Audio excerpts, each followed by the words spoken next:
Donc, bienvenue à notre rencontre mensuelle, mais celle du budget de la MRC Domaine du Roi 2024, le budget 2024. Donc, on va avoir proposition des points de l'ordre du jour. Est-ce qu'il y avait des modifications à l'ordre du jour? On va enlever 3 points. On enlève 3 points? Oui, parce qu'on n'a pas de procès-verbal sur celui-là. Et on devait ajouter le point pour la nomination. Ça se peut-tu ou il était déjà là? Il est là, ok. C'est bon. Et là, on se comprend. On va le pluraliser. Non, là, on va attendre pour Descendre. OK. Ça va? Ça va pour l'ordre du jour? Position, M. Bergeron, M. Langevin, merci. Donc, on s'en va de ce pas à première période de questions préenregistrées. J'imagine qu'on n'en a pas. M. Gagnon. Le budget va être adopté en 3 parties. On a 3 parties à adopter, soit les prévisions budgétaires pour l'aménagement, développement, la gestion des déchets, transport collectif, adapté, évaluation et administration, qui est la partie 1. Partie 2, c'est les prévisions budgétaires pour le code municipal et les mises en commun de services. Et la partie 3, prévisions budgétaires 2024 pour le circuit Sislab, pour les 3 premières parties budgétaires. Ça va être M. Steve Gagnon qui va faire les présentations, donc en 5.1, M. Gagnon. Oui, donc, si vous voulez, je peux vous faire un résumé de l'ensemble du budget qui inclut les 3 parties et ensuite on pourra procéder à l'adoption par partie. Donc, le budget total de la MRC est un budget là, de 23 513 000 dont les revenus proviennent là, au niveau des quotes-parts des municipalités pour 6,4 millions. Au niveau de quotes-parts qui provient de Mastoyage, 268 000 Au niveau des transferts et subventions qui proviennent des gouvernements ou d'autres organismes municipaux, 10 millions. Des services rendus par la MRC à divers organismes ou individus, 848 000 Au niveau de l'imposition des droits, 1 083 000 qui provient principalement là, de la gestion de la villégiature et des TPI. Au niveau des revenus d'intérêt, 162 000 Au niveau des autres revenus, 1,6 million. Et en appropriation et affectation de différents surplus et réserves pour 3 millions. Donc, des totals de revenus, ce qu'il faut mentionner aussi dans les appropriations, il y a les redevances hydroélectriques pour un peu plus de 2 millions et qui figurent dans le 3 millions. Donc, qui donnent des totals de revenus de 23 513 000 Au niveau des dépenses, la fonction conseil, le conseil de la MRC pour 254 000 la gestion financière et administrative, 1,5 million. L'évaluation foncière auprès de nos municipalités et villes, 931 000 la gestion du personnel, 105 000 Autres frais d'administration, 32 000 Sécurité publique, 154 000 Transport collectif et adapté, un peu plus d'1 million. Services techniques d'ingénierie auprès des municipalités et villes du territoire, 427 000 Autres transports, on a principalement là-dedans là, au niveau de la véloroute et une grande partie, notre mandat à titre de mandataire de la véloroute et du plan de gestion des infrastructures cyclables, donc pour 3,4, presque 3,5 millions. L'hygiène du milieu au niveau principalement des ordures, de la gestion des matières résiduelles, 4,3 millions. Santé et bien-être, 30 000 Aménagement, urbanisme et zonage, 525 Rénovation urbaine, qui est des programmes de la SHQ qu'on délivre pour le gouvernement, 440 000 Au niveau foresterie, c'est la gestion des terres publiques intramunicipales, 1,1 million. La gestion de la villégiature qu'on a via délégation, un peu plus d'1 million. Promotion et développement économique, des dépenses de 2 millions, dépenses, investissements et contributions. Autre développement du territoire, même principe pour un peu 3,3 millions. Nos frais de financement, un peu moins de 790 000 et les conciliations à des fins fiscales pour 1,8 million qui totalisent des dépenses de 23 513 195. Est-ce que ça va pour la présentation générale? Peut-être pour mentionner que l'an dernier, on avait un budget total de 18 millions. Cette année, il se lève à un peu plus de 23 millions. Le gros changement dans le budget de la MRC actuellement vient en principe là, du fait qu'on a la véloroute des Bleuets qui est inclus, les projets véloroute des Bleuets pour le CIC, la coordination, est inclus directement dans le budget. Là. On a cette année, là, c'est un ajout de 3,70 000. Il faut aussi ajouter à ça le 800 000 de la signature innovation qui est financé par le ministère des Affaires municipales. Et il y a le projet des portes d'entrée des municipalités de 400 000 puis l'entente de vitalisation de 267 000 Ça fait ça a un gros impact sur notre budget actuel, d'où la hausse des coûts du budget. Mais tous ces projets-là sont refinancés par soit des subventions, le gouvernement ou autres. Donc, ça n'affecte pas directement les quotes-parts municipales. On rehausse le budget, mais les quotes-parts municipales n'ont pratiquement pas bougé. C'était ça le gros changement cette année là, dans le budget. Oui, parce que pour compléter sur ce que M. le Préfet vous mentionne, à l'exception des nouveaux revenus et dépenses, la hausse générale du budget aurait été de 823 000, soit 4,5 Et au niveau, là, est-ce qu'on parle un peu des quotes-parts? Oui. Donc, au niveau des quotes-parts imposés aux municipalités locales, si on fait exception de Mastoyage, donc l'ensemble des municipalités, c'est une augmentation de 5,6 globalement. Mais de ce 5,6 %-là, c'est principalement dû là, à la quote-part sur les matières résiduelles pour plus de la moitié d'augmentation. Et le résiduel de l'augmentation là, est réparti entre les autres fonctions. Les fonctions que on a un certain contrôle, on parlait d'une augmentation d'1,8 % des quotes-parts. En ce qui a trait justement au rehaussement des quotes-parts, vous savez, dans les 10 dernières années, l'augmentation des quotes-parts, si je prends la quote-part de 2013 qui était à 6 millions, cette année, on est à 6 600 000. Fait que ça représente environ 1 % d'augmentation par année pour les quotes-parts municipales. Donc, l'impact direct dans vos municipalités. Je pense qu'il y a un effort qui est fait du côté de la MRC justement pour essayer d'amenuiser les impacts. La situation n'est pas facile dans toutes les municipalités avec l'inflation, la hausse des coûts. Je pense que tout le monde met un peu l'épaule à la roue justement pour trouver des moyens, pour s'assurer que nos municipalités aient les moyens de donner des services de qualité aux citoyens. Puis la MRC en fait partie. Donc, ça va pour la présentation sommaire à tous? Oui. Donc, pour procéder à l'adoption du budget, donc pour la partie 1 qui inclut les fonctions aménagement, développement, gestion des déchets, transport collectif et adapté, évaluation et administration. Donc, la partie 1 couvre l'ensemble des municipalités du territoire pour des revenus et dépenses de total de 18 632 561. Ça prendrait une proposition. M. Langevin, appuyé de M. Bouchard. Pour la partie 2, qui est le code municipal et la mise en commun de services qui s'adresse seulement aux municipalités rurales pour un total de 466 947 $. Proposition. M. Laprise. Mme Madélien.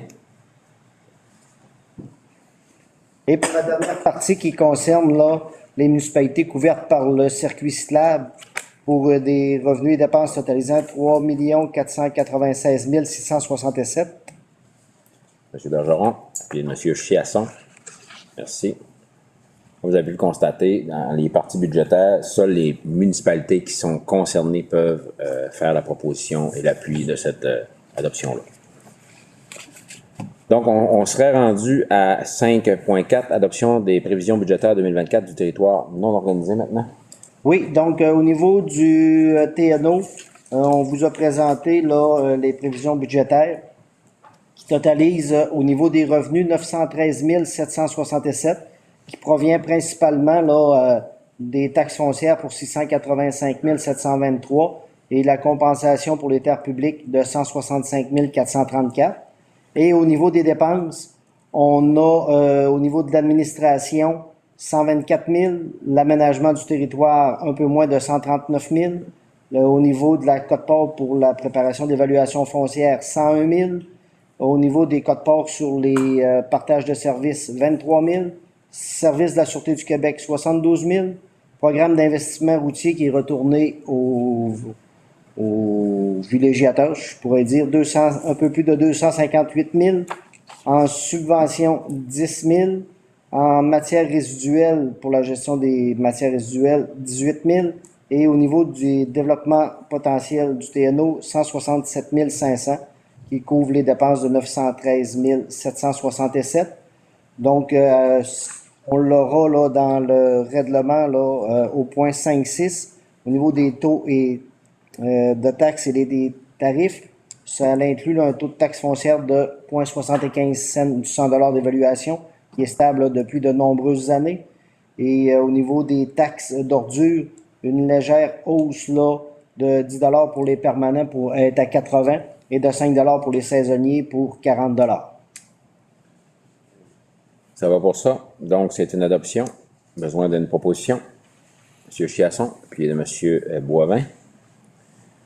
5.5, on va déposer l'avis de motion pour l'imposition des quotes-parts aux municipalités pour l'année 2024. M. Gagnon, toujours.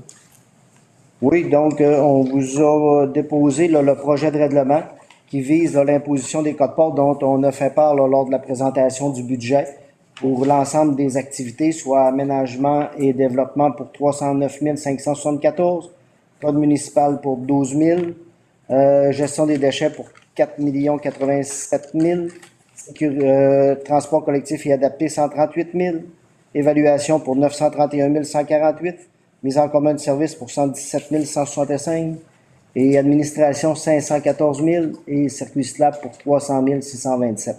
Donc, c'est le règlement que vous avez déposé pour adoption lors d'une prochaine séance. Donc, qui fait l'avis de motion? Mme Laroche? Ici. 5.6.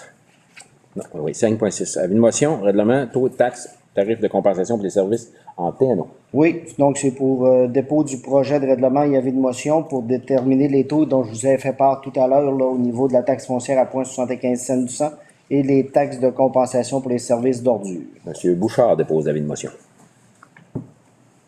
5.7, adoption du règlement 309-20-23, gestion contractuelle maintenant. Oui, donc on avait, le conseil, vous aviez déposé un avis de motion lors de la dernière séance sur le projet de règlement qui vous avait été déposé afin d'adopter le règlement 309-2023 qui prévoit les mesures pour l'octroi et la gestion des contrats accordés par la MRC. Donc, qui vient prévoir les règles usuelles, là, notamment pour l'appel d'offres sur invitation et appel d'offres public quand c'est imposé par la loi, mais également prévoir une nouvelle modalité, notamment pour aller de gré à gré pour une dépense supérieure à 25 000, mais inférieure au seuil d'appel d'offres public. Donc, en mettant en place, si possible, là, des mesures de rotation parmi les fournisseurs potentiels. Cette réglementation-là, elle court dans toutes les municipalités d'ailleurs. Proposition, Mme Bérère, appuyée de M. Langevin, merci. Donc, on se transporte à 5.8. Règlement ayant pour objet de décréter les règles de contrôle de suivi budgétaire de délégation des compétences, des dépenses. Des compétences.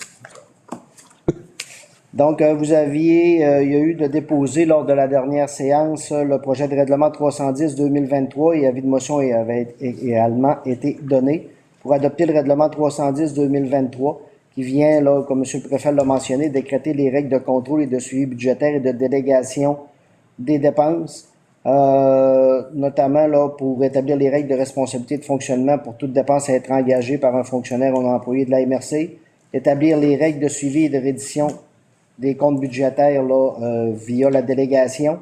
Et donc, oui, ça fait le tour, là, puis ça délègue là, aux gestionnaires de la MRC par palier selon leurs responsabilités. Est-ce que c'est la même personne qui dépose l'avis de motion qui doit procéder à l'adoption? Non. Donc, proposition. M. Laprise, M. Bouchard, merci. 6.1.1. Approbation du règlement 2023-23, Ville de Roberval. M. Gagnon, à ma droite.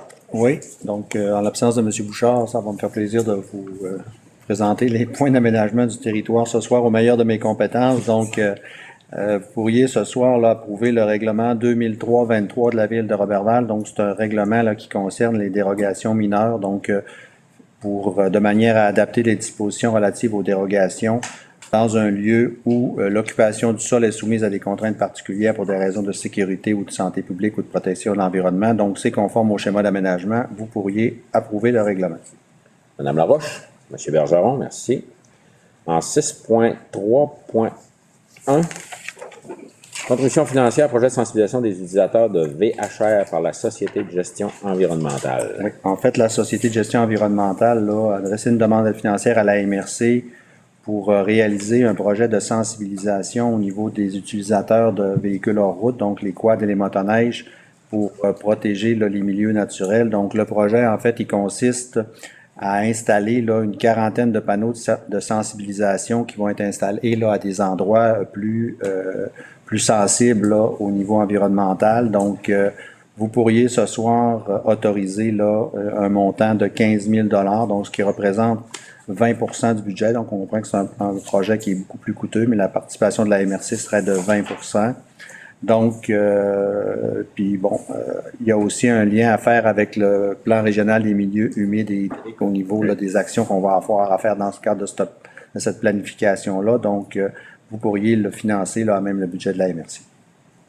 M. Chiasson, puis M. Bouchard, merci. 7.1, contribution 2024, course CRIO maintenant. Oui, comme on le fait à chaque année maintenant depuis quelques années, donc pour permettre pas la réalisation, mais la tenue des courses CRIO fin février, début mars l'an prochain. Donc, vous pourriez ce soir autoriser une contribution financière de la MRC de 15 000 $. Donc, il y a un 5 000 $ qui proviendrait du budget du chantier tourisme. Donc, on a une recommandation favorable des membres du chantier. Et le 10 000 $ pour combler le 15 000 $, donc serait pris dans le résiduel du Fonds Région Ruralité. Donc, vous pourriez ce soir autoriser la contribution de la MRC. Proposition. Madame Laroche. Les deux. Madame Bérère, merci. 7.2, avenant, entente sectorielle de développement du secteur agroalimentaire au Saguenay-Lac-Saint-Jean 2023-2025. Oui, en fait, le ministère, le MAPAC, en fait, le ministère de l'Agriculture, des Pêcheries et de l'Alimentation du Québec souhaite ajouter à même le Fonds fertile. Donc, le Fonds fertile, quand on a conclu la nouvelle entente sectorielle avec la TAP Agro, il y avait à l'intérieur la constitution d'un fonds qui vise à supporter des initiatives au niveau du développement du secteur agroalimentaire. Donc, quand on a signé l'entente l'an passé, le MAPAC s'était engagé à mettre 500 000 au niveau du fonds fertile. Et là, le MAPAC a trouvé des sommes supplémentaires avant sa fin d'année. Donc, le MAPAC serait prêt à rajouter 700 000 $ à son 500 000. Donc, il montrait sa contribution à 1,2 million. Et pour nous, il n'y a pas d'impact. Nous, on investit 16 500 par année dans le fonds fertile. Pour nous, ça ne change pas. Mais pour être capable de faire l'ajout des sommes provenant du MAPAC, il faut faire un avenant à l'entente sectorielle qu'on a conclue précédemment. Donc, ce soir, ça sera simplement pour approuver l'avenant puis autoriser M. le préfet à le signer au nom de la MRC. M. Bergeron et M. Boivin, merci. 7.3, nomination chantier régional sur la main-d'œuvre municipale maintenant. Oui, la conférence administrative régionale souhaite mettre en place un vaste chantier au niveau de la région par rapport à la problématique de la main-d'œuvre municipale. Donc, la problématique de la main-d'œuvre, elle est plus vaste que la main-d'œuvre municipale, mais il y a vraiment une problématique aussi au niveau de la main-d'œuvre municipale, donc que ce soit les villes, les municipalités ou les MRC. Donc, la conférence administrative régionale souhaite s'attaquer à cet enjeu-là. Et chacune des MRC est interpellées pour désigner quelqu'un pour siéger au comité de travail qui va être mis en place. Et on vous recommande ce soir de désigner M. Steve Gagnon, directeur général adjoint, pour représenter la MRC Domaine du Roi sur ce chantier régional-là. Madame Desbiens, appuyé de M. Laprise, merci. On va à 11.1, nomination au comité de sécurité publique. Oui, donc, suite à la démission de M. Robert Bilodeau, maire de Saint-Édouard. Désolé. Donc, qui était membre du comité, on doit procéder à son remplacement et on nous a signifié également qu'au niveau de la ville de Saint-Félicien, la représentante, Mme José Lemay désirait se faire remplacer à ce siège. Donc, je prendrai deux propositions pour remplacer ces personnes-là. Une personne venant du milieu rural et une personne provenant des villes, de la ville de Saint-Félicien. Pour M. Laprise. On propose M. Laprise pour le rural. Ça peut être dans la même résolution. On va le faire dans la même résolution. C'est une bonne idée. Madame Laroche propose M. Boivin, Bernard Boivin, pour le représentant de la ville de Saint-Félicien. Je vais prendre un proposeur en appuyant pour les deux nominations. Monsieur Bergeron a proposé, ça prend un secondaire dans le fond, pour nommer Monsieur Laprise puis Monsieur Bernard Boivin pour Saint-Félicien. Fait qu'on va le faire. Madame Laroche a proposé. C'est correct pour M. Laprise, là? Mettez-le dans la main. OK. Ça va? Proposé par M. Bergeron, appuyé par Mme Laroche. Monsieur Langevin. On l'a-tu, là? On est correct. Monsieur Langevin. Une résolution? Oui. 2 personnes? Oui. Rural, Ouais. ville? Ouais. Ça va pour tout le monde? Ça va. Là, si les noms vous mêlent, là, monsieur Langevin, il n'y a pas de Plus difficile que d'autres. Il y en a une qui savent bien que j'y tiens. Période de questions. Pas de questions dans l'assistance. En une proposition pour la levée de l'Assemblée, Mme Laroche. Ça va me faire plaisir. Merci tout le monde. Merci.